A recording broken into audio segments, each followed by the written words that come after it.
हाय, hello, नमस्ते. कसे आहात सगळे? आणि तुम्हाला जसं की मी सांगत होते मागच्या महिन्यापासून, की आमच्या गावाची यात्रा आहे असं तसं. तर गावाची यात्रा आहे आणि हा व्लॉग मी तुमच्यासोबत शेअर करते आणि कमेंट्स करा आणि मला प्लीज, प्लीज, प्लीज सबस्क्राईब करायला विसरू नका. सो माझ्या व्लॉगला स्टार्ट करूयात. तर सकाळ-सकाळ पुरण वाटून झालं होतं, आमटी, भात, पोळ्याच करायच्या राहिल्या होत्या, भजी, पापड सगळं करून झालं होतं. आता आहे ना शेजारीच पाळणे वगैरे लागलेले असतात, त्याच्यामुळं मजा वेगळीच असते जरा सगळं. पण सकाळ-सकाळ काही एवढं कोणी बसत नाही, त्याच्यामुळे पाळणे बंदच होते. आता निवद मी 11, 11:30ला निवद घेऊन गेले होते मंदिरात, तर बापरे! एवढी गर्दी होती, जाम, फुल. आणि बाभळीच्या यात्रेचं महत्त्वच तसं आहे. कारण आमच्या यात्रेला ना खतरनाक गर्दी होती बरं का. कारण पाबळचा घाट याला म्हणजे महत्त्वपूर्ण काम करतो. कारण पाबळचा घाट हा हे केसरी घाट म्हणतात, हिंदी केसरी घाट म्हणतात. आणि मग भैरवनाथाच्या मंदिरात आले तर खूप गर्दी होती. असं वाटत होतं भुगा होतो का काय? पण निवद मी दाखवलीच आणि असे दांडवाटे घेता म्हणजे आमची परंपरा आहे बरं का. तर दंडवाटे घेतले जातात, डी-जे वगैरे असतात. म्हणजे ज्याची त्याची वेगवेगळी पद्धत असते. पण दंडवाटे घेतात हे नक्की, सगळ्यांचे दंडवाटे घेतात. आता घरी आल्यावर गोलू असा प्रत्येक डी-जे आला का असा डान्स करायलाच चालू करायचा आणि घरासमोरच गाड्या, ते जंपिंग जपांग वगैरे होतं. तर इतका त्रास देत होता, सकाळ दरनं 10 वेळा बसून आला होता. मग त्याच्यानंतर आता एक चेंज म्हणून आम्ही ज्यूस वगैरे प्यायला, आता गोळ्यावाला घरासमोरच होता ना, मग त्याला जरा वशिला लावला. मग म्हटलं, "द्या जरा ज्यूस." मग ज्यूस प्याला आणि त्याच्यानंतर मग जरा म्हणलं यात्रेत फिरावं. तर 4 वाजता यात्रेत फिरायला निघाले.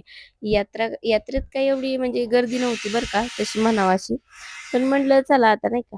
मग संध्याकाळी भरपूर गर्दी झाली कारण 4च्या जरा उन्हाचा टाईम होता ना, तर एवढी काही गर्दी नव्हती. सो मग आम्ही चाललो होतो घाटात. यात्रा फिरून झाली आणि घाटात निघालो. म्हटलं जरा घाट पण तुम्हाला दाखवला पाहिजे ना. मग आता हे बघा आमचा घाट. पाबळचा घाट एक नंबरचा घाट बरं का. घाटात अशी इतकी गर्दी होती ना, का उभं राहायला जागा नाही.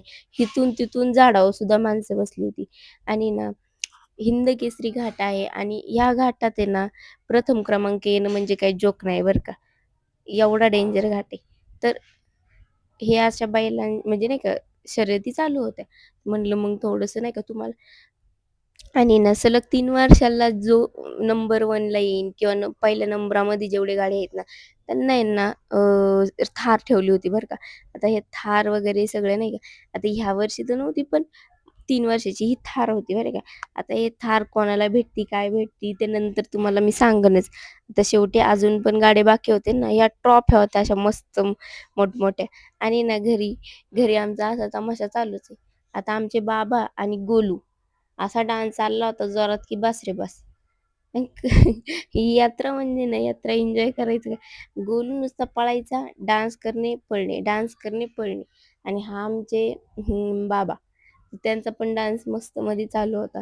त्याच्यानंतर म्हटलं जरा पाळण्या-बिळण्यांकडे पण जाऊन यावं. मग जरा थोडंसं म्हणजे ऊन कमी झाल्यावर आम्ही ना पाळण्यांकडे गेलो आणि तिकडं त्या ह्याच्यामध्ये बसलो.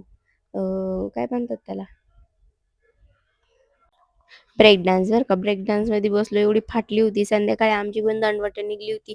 मस्त थोडासा डान्स केला. मस्त एन्जॉय केला. यात्रा संपन्न झाली आणि तुम्हाला सांगते असेच माझे छान-छान ब्लॉग बघण्यासाठी मला फॉलो करायला विसरू नका. सबस्क्राईब करा. संध्याकाळी पूजासुद्धा मंदिरातली मी केली. देवीला साडी नेसवणंच झालं किंवा काय झालं आणि त्याच्यानंतर मग संध्याकाळी परत असा व्ह्यू तुम्हाला दाखवला. कारण हा घरासमोरचा व्ह्यू होता बरं का. खूप मजा येते आणि आतापुरतं बाय-बाय.